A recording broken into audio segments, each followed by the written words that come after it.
მართლმადიდებლობაში განირჩევა ორი მღვდლობა, ორი სახის მღვდლობა არსებობს. ერთი არის ნათლისღებისმიერი მღვდლობა და მეორე არის საიდუმლოებითი იერარქიული მღვდლობა. ვინ არის მღვდელი? მღვდელში იგულისხმება პიროვნება, რომელიც შუამდგომელია ღმერთსა და ადამიანს შორის, შუამდგომელი, მეოხი, შუამავალი, რომელიც ლოცულობს, მსხვერპლს წირავს ღმერთს. აი ამ კუთხით პირველი მღვდელი და მღვდელმთავარი არის ჩვენი უფალი იესო ქრისტე. იგი მღვდელმთავრად, დიდ მღვდელმთავრად იწოდება, რადგან ისაა ჭეშმარიტი და ნამდვილი შუამდგომელი ადამიანსა და ღმერთს შორის, კაცობრიობასა და ღმერთს შორის. და იგი ახლაც მყოფობს, დაბრძანებულია მარჯვენით მამისა და მეოხებას უწევს მთელ კაცობრიობას. მაცხოვარი იმ ხრივაც არის ნამდვილი მღვდელი, რომ იგი წირავს ერთადერთ სისხლიან მსხვერპლს. თავის თავს, საკუთარ თავს დებს ცხოვართათვის. სხვა ყველა მღვდელი უსისხლო მსხვერპლს წირავს. მაცხოვარი ერთადერთია, რომელიც საკუთარ თავს წირავს ღმერთსა და მამას კაცობრიობის გამოხსნისთვის. და ეს ერთი სისხლიანი მსხვერპლი სხვათა გამოხსნისთვის სრულიად საკმარისია და აღარ საჭიროებს რამდენჯერმე გამეორებას. არ უწოდებს საკუთარ თავს მღვდელს, მაგრამ იგი მოქმედებს როგორც მღვდელი, მსახურობს როგორც მღვდელი. ესე იგი ჩვენც ერისკაცებიც, ვინც ვინათლებით ვართ და ვიწოდებით მღვდლებად. მღვდლებად ვიწოდებით, მაგრამ რა აზრით და რა შინაარსით? აი იმ შინაარსით, რაც ზემოთ ვთქვით, რომ ჩვენც შემწირველნი ვართ უფლის მიმართ უსისხლო მსხვერპლისა, ლოცვისა, ვედრებისა, დიდების მეტყველებისა, ვედრებებისა, შუამდგომელნიც ვართ ჩვენი საყვარელი ადამიანებისათვის, საპყრობილეში მყოფთათვის, უცხოებასაშინა მყოფთათვის, ზღვასაშინა მოგზაურთათვის და ასე შემდეგ. აგრეთვე მსხვერპლია სული შემოსვლილიც, გული შემოსვლილიც და დამდაბლებულიც, რომელსაც ღმერთი არასოდეს არ შეურაცხყოფს. ესეც მსხვერპლად მიიჩნევა. და აი ამ კუთხით ვინათლებით რა ჩვენ მორწმუნენი, ჩვენც მღვდელნი ვხდებით უფლის წინაშე.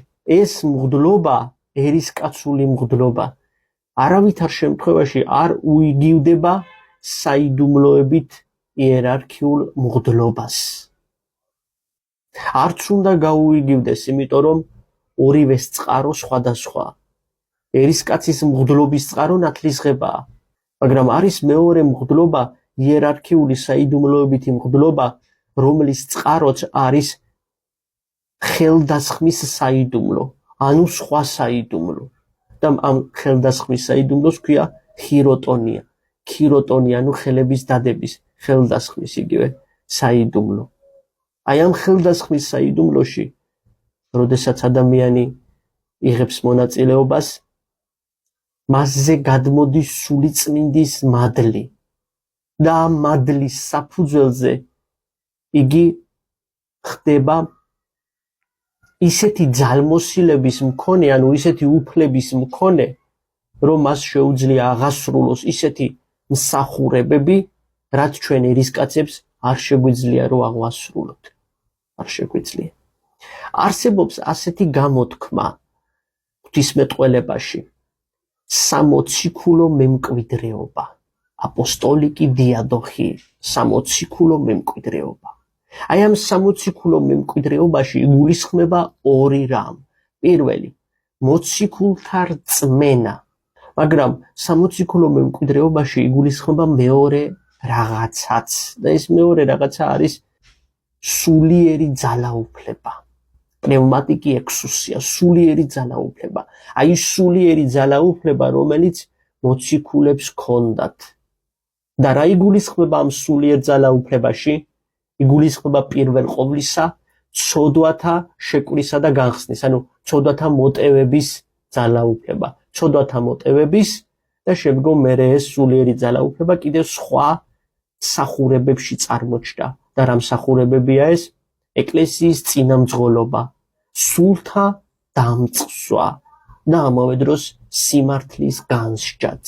ესეც სულიერ სამოციქულო ძალაუფლებაში შედის, რადგან ამას აკეთებდნენ მოციქულები. ასე აკეთებდნენ მოციქულები და მართლმადიდებლური ეკლესია სწორედ ამას მიუყვება. დღემდე ინახავს ერთგულად ამ ტრადიციას.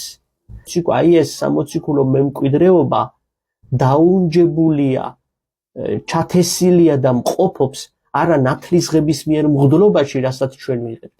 არა, არამედ აი იმ ხელდასხმის იერარქიულ მღვდლობაში არის ჩადებული და შთათესილი. აი ეს სამოციქულო მემკვიდრეობა. აი სამოციქულო მემკვიდრეობა მოციქულთა გაუყალბებელი, შეურყვნელი რწმენა, მოძღვრება, ჭეშმარიტება და ის ძალაუფლება, რაც ქრისტე მოციქულებს მისცა, აი ამ ხელდასხმის საიდუმლოთი, ხელდასხმის საიდუმლოს მეშვეობით გადადის ერთი თაობიდან მეორეში. ხელდასხმის საიდუმლო, ანუ მღვდლობის საიდუმლო, ეს არის ძალიან სიღრმისეული და გონებისთვის მიუწვდომელი საიდუმლო. იმიტომ რომ როდესაც ეპისკოპოსი ხელს ადებს, ფიზიკურად უნდა შეეხოს, ორი ხელით უნდა ფიზიკურად შეეხოს გამორჩეულ კანდიდატს. თავზე უნდა დაადოს ეს ხელები. ეს ხელდასხმა, ხელის დადება, ეს შეხება არის ძალიან სიღრმისეული და დიდი სულიერების მატარებელი. ეს ხელის დადება იცით რას ნიშნავს? ნიშნავს იმას, რომ ხელდამდებელი, ვინც ხელს ადებს, საკუთარი თავიდან აძლევს რაღაცას მას. საკუთარი თავიდან აძლევს ძალაუფლებას, რომელიც მას ხელდამსხმელს ზუსტად იგივენაირად აქვს მიღებული სხვებისგან. ანუ ხელდასხმით აქვს მასაც ეს ძალაუფლება მიღებული. და აი ესე, ამ ხელდასხმით გადადის წმინდა სამოციქულო რწმენა და სულიერი ძალაუფლება, მოციქულთა სულიერი ძალაუფლება ერთი თაობიდან მეორეში. აი პროტესტანტები, აი ამ ხელდასხმის საიდუმლოს, ამ იერარქიულ მღვდლობას უარყოფენ და ამბობენ გამოგონილიაო. ამას უარყოფენ პროტესტანტები. ისინი პანკლერიკალიზმს, ანუ საყოველთაო მღვდლობას ასწავლიან, რომ ყველა მღვდელია, ყველას შეუძლია საიდუმლოების აღსრულება და ასე შემდეგ. მართლმადიდებლობაში ასე არ არის. რატომ არ არის მართლმადიდებლობაში ასე? იმიტომ რომ მოციქულებს ასე არ გაუკეთებიათ, ასე არ უსწავლებიათ. როდესაც მოციქულები ეკლესიის მსახურებისთვის განკუთვნილ პირებს გამოირჩევდნენ, მას ხელს ადებდნენ, ხელს ასხამდნენ მას და ის იღებდა უკვე ამ სულიერ ძალაუფლებას, ანუ მოციქულიდან იღებდა რაღაცას. ასე იყო წმინდა პავლე მოციქული, რომელიც ხელს ასხამდა და აარსებდა ახალ ეკლესიებს და აყალიბებდა ქრისტიანულ კრებულებს. მაგალითად ტიმოთე, რომელიც ეფესოს ეპისკოპოსად დაადგინა, ხელი დაასხა წმინდა პავლე მოციქულმა, მრავალგზის მიუთითებს ტიმოთეს, რომ გაუფრთხილდი იმ ნიჭსა და მადლს, რომელიც ჩემი ხელდასხმიდან მიიღეო. შეაგონებს ასე ტიმოთეს. ასევე ამბობს მის ეპისტოლეებში წმინდა პავლე მოციქული, რომ ვისაც ეპისკოპოსობა სურს, კარგი რაღაც სურსო. ეპისკოპოსი უნდა იყოს უმციკლო, უბიწო, სუფთა და ასე შემდეგ. ამ პერიოდში ჯერ ტერმინი ეპისკოპოსი და პრეზვიტერი, ხუცესი, მღვდელი, ჯერ ერთმანეთისგან გამიჯნული არ არის, მაგრამ სასულიერო პირებზეა საუბარი აქ. სასულიერო პირებზე.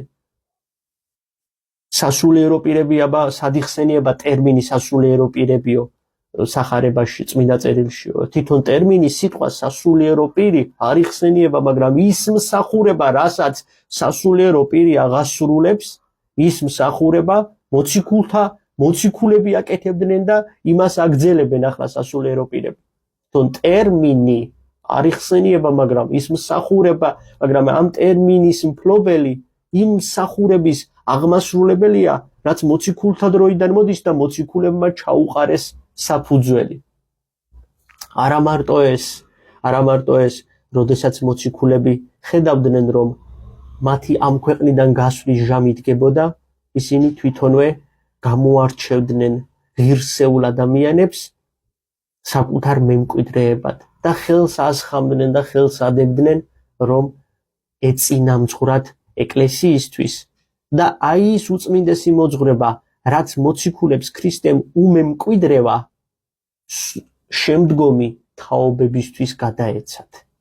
შემდგომი თაობებისთვის გადაეცათ.